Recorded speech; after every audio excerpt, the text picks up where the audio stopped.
Now, podcasting around the world.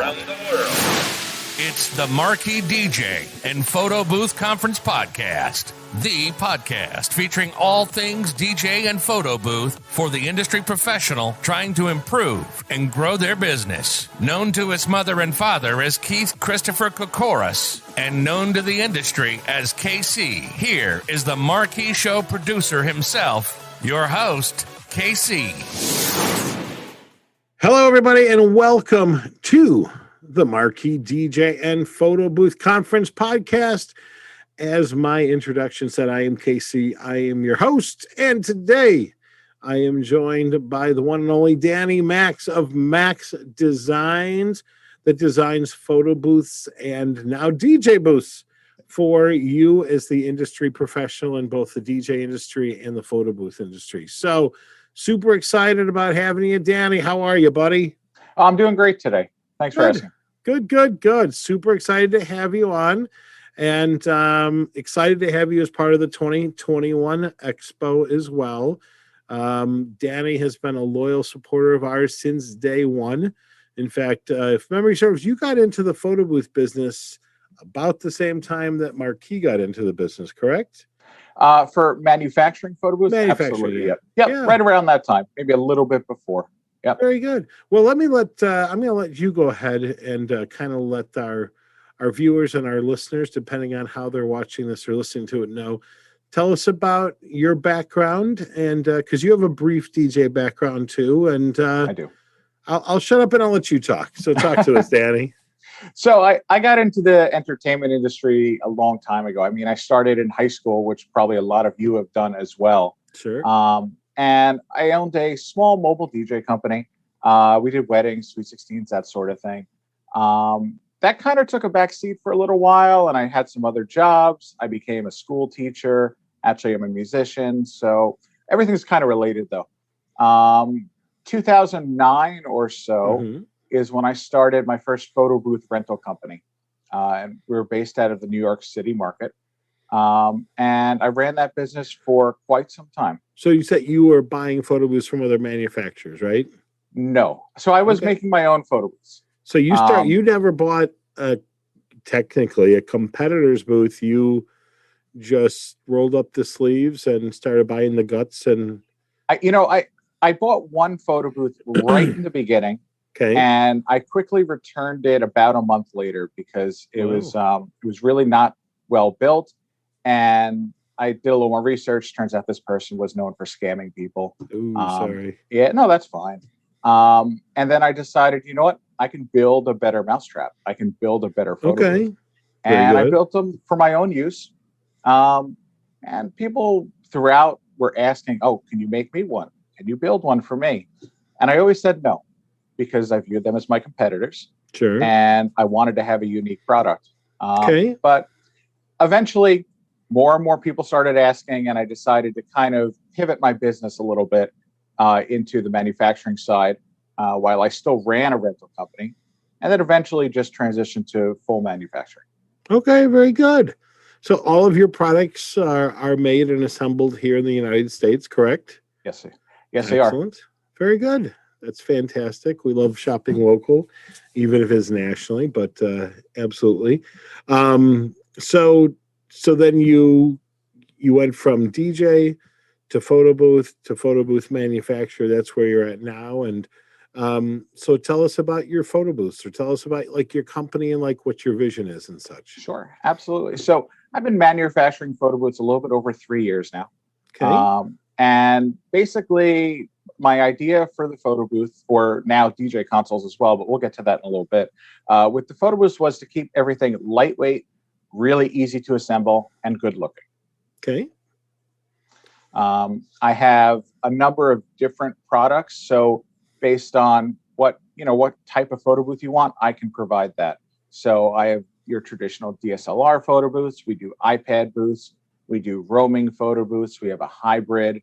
So really any photo booth needs you would have, we do create and sell. And the one, for those of you that are watching, sorry about those of you that are listening, the one that's over your right shoulder, is that one of your combos? That one right there. Yep. Yeah. That is the the Curve Max Duo booth, and it's how it sounds. It's a duo booth or a hybrid booth where the top section is a roaming photo booth that you can pick up and then walk around with.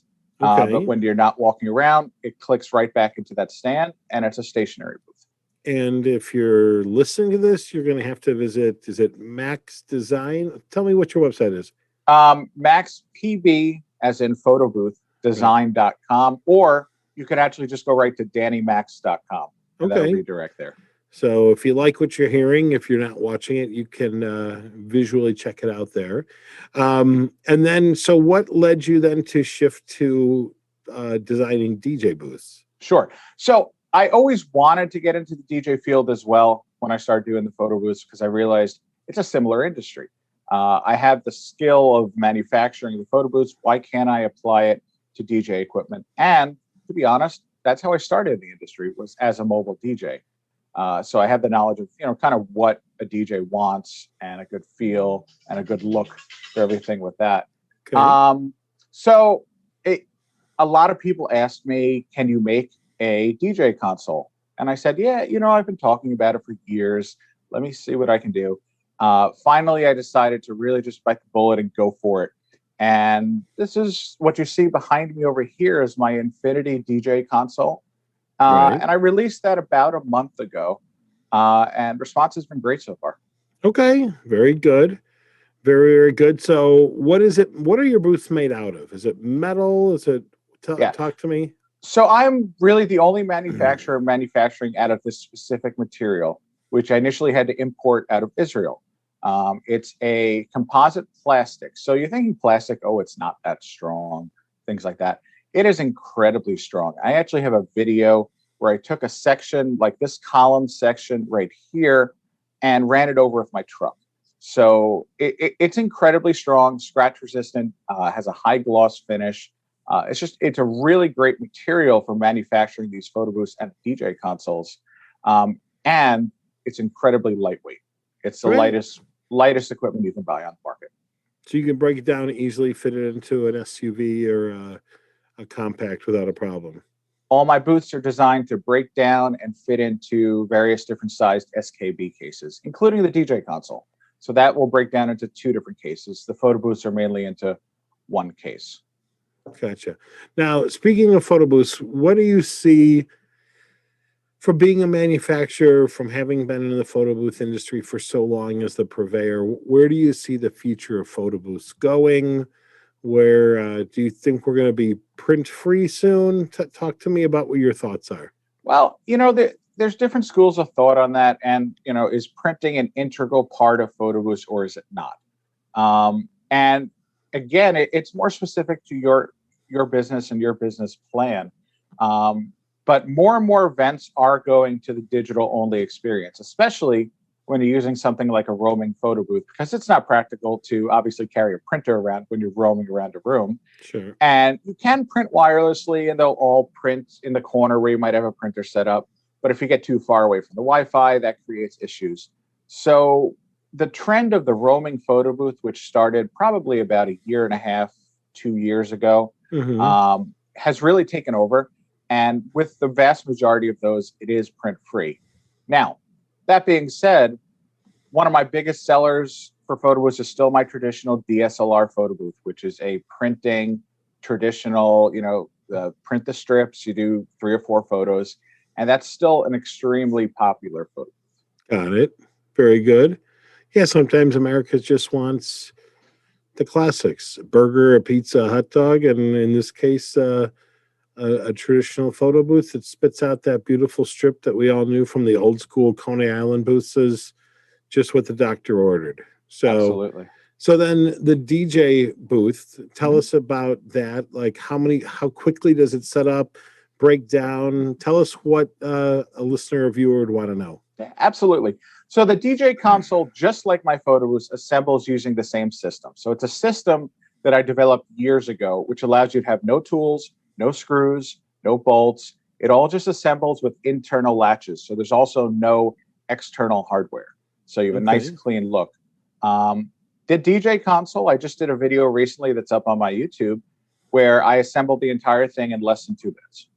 Okay. So it goes together really well. There are basically four basic parts. You have your base plate at the bottom, and then there's two columns and the top section, and it all latches together and creates a nice, really stable booth. So does the controller remain when it goes into the SB case? Does the controller remain inside of the case, or does it come out? It does. I developed a system where it's a really secure mounting system. There's aluminum rails on the inside, and those aluminum rails allow you to adjust up and down, front to back, adjust for the width, and then also there's rails that not pinch, but really go up tight against the sides of the controller. And there's actually Velcro on those two rails. So a nice heavy duty Velcro. And you push it tight up against your controller and it's not going anywhere. The other day I picked it up over my head and shook. And that DDJ 1000, which is what I have in there, didn't budge at all. So then when somebody orders a booth from you, do they tell you the size controller they have? Definitely. Yeah. So you're going to tell me the model of controller that you have, and there's interchangeable top plates. Those plates are all sized for a specific controller. So, for example, you order the one for the DDJ 1000, you're going to get that top plate. Or I just did one for the Roland 707 the other day, which is a smaller controller. So you can also, if you decide to change your controller down the road. Right, that's what I was going to ask next. Yep, you can get that from me. Just the actual additional top plate, which is $199. Okay. And then just change up your console. You should note though that this is a mid-size to large DJ console. So about the biggest controller that can go in there is something like the DDJ 1000, Mixon 4, some of those ones. Some of the really large ones will not fit in this, but I do have a larger console coming down the road pretty soon. Very cool. Excellent. And then you've also got LED technology to give it kind of that wow factor as well. Sure. So talk to us about that. Yeah, I love LED lights. Who doesn't love LED lights? Inside the console right now are Ape Labs coins. So they're really nice, compact lights. They all sync together. They have an incredible music mode. So you can unify your entire system. So also, say you have a DJ console for me, but you also have a photo booth, you can have that unified look. The lights will sync even if they're all the way across the room. So it's a nice technology. You also see the lights going around in this Mobile Max unit, which is my roaming photo booth. That's a separate system. That's what provides the lighting for the photos when you're doing the roaming. And I also have an app that allows you to completely control those lights, reprogram them, change the patterns and colors. All right. And in the roaming booth, what is it? Is it an iPad-based format? Yep. Those are all iPad-based. And does it come with software? Do you recommend a certain software that tags with it? You know, there's a lot of different softwares out there. There's something like 20 different iPad softwares. There's some that I do recommend, and there's some that work intuitively with the Mobile Max, where they'll actually connect via Bluetooth to my unit. And then if someone, pushes start photo on the screen, it'll automatically turn white and change all the colors throughout. So more and more softwares are adding that functionality, but there's about 3 or 4 right now that have it with mine. But you don't need to use that because there's a button located on the back. So that button is also what controls the light cycles. Very cool. Very cool indeed. And once we do fully open as a country, you think photo booths are just as popular as ever, more so, continuing to grow in popularity? Are they decreasing, but they're going to be around, kind of like the chocolate fountain? You don't see them at every wedding, but you still see them at a ton of weddings. What do you think your predictions are for the future? I don't think photo booths are going anywhere. They just, year after year, the popularity continues to grow. Unfortunately, 2020 was not a good year for any of us. Sure. But people are out there. They want a party. They cannot wait for stuff to open back up. And a photo booth, think about every wedding you've recently gone to or any party. There's always a photo booth there. And sometimes it's the highlight of the event. You're having a blast. You get a little memento. I certainly don't think photo booths are going anywhere. Might they transition in a different direction? Perhaps. For example, the roaming photo booth started about, a year and a half ago, got very popular. There's 360 photo booths, which is not something I do build. But there is always going to be a photo booth trend. Right. So for those of you that don't know what the 360 is, it's essentially a platform with an arm that holds your phone and it spins around it. So it gives you that very cool MTV, ESPN styled 360 look. It's pretty amazing looking. They're neat. They really are. Yeah. So very cool. And then what about the trend for DJ furniture? You think it's going to end up replacing the LED facade, or what are your predictions? I do. I mean, I love the look of this. It's becoming more and more popular. You know what? You aren't quite as hidden when you're DJing, though. So it's more like you're performing, even you're a little bit more intimate, closer to your audience. So that's one of the main differences. But in terms of this style of booth, I see that just taking off and becoming more and more popular. I already have some ideas for some totems and other things that I plan on as nice little accent pieces to go along with this console as well. Cool. Very cool. And we're going to see you at the Marquee Show this year. You've got a nice big double booth again. Yeah. And I know that you always have fantastic incentives for people to buy at the show. Yes. So I hope that they do come in and say hello. We've already said you can see all of your designs at Danny Max. What else you got for us? Well, you mentioned the Marquee Show. I just want to say I really am looking forward to the show. It's a really, really well put on good show. Thank you. Thank you. And I'll have all my photo booths on display. I'll have my DJ consoles. I'll also have my software. I have a digital guest book software that I also own and have developed, and that'll be on display there as well. And if you're not coming to the Marquee Show for whatever reason, if you get the virtual pass, you'll be able to see his toys. And if you're not doing either, you are going to be at Midwest DJs Live in Milwaukee in April, correct? I'll be there as long as the show happens, which I'm pretty sure it will. I think it will too. Feeling pretty good. I think we're at that point. So I'll be at Midwest DJs Live. I'll be at Marquee, DJ Expo in Atlantic City. Basically any show that's happening this year, I'll be there. And if you guys know anything about Danny's super quick about getting back to people on social media, email, phone. So he's terrific, and he is a plethora of information with some great technology too. So Danny, thanks for coming on the show. I'm looking forward to seeing you. Well, I'll see you in April because I'm going to be out there helping the ADJA with their booth. So I'll see you at Midwest DJs Live. And then we will break bread via real pizza that, for those of you who know, Danny's a New Yorker. So we got to have our pizza rivalry. But yes, we'll be in touch. We'll be in town together for some classic deep dish Chicago style pizza, and we'll go from there. I would tell you to bring some New York stuff, but I don't know if you can handle that much grease in your car when you're driving. Anyhow, thanks again for joining us. I'm looking forward to seeing you. Everybody else, thanks for tuning in. We will talk very soon. Thanks a lot, everybody. Bye-bye. Thank you for listening to the Marquee Show Podcast. Make sure that you follow us on Facebook, Instagram, and LinkedIn. Join the Marquee Show community group on Facebook to continue the discussion of today's show. And of course, make sure you visit www.marqueeshow.com for information about this year's conference and all things Marquee.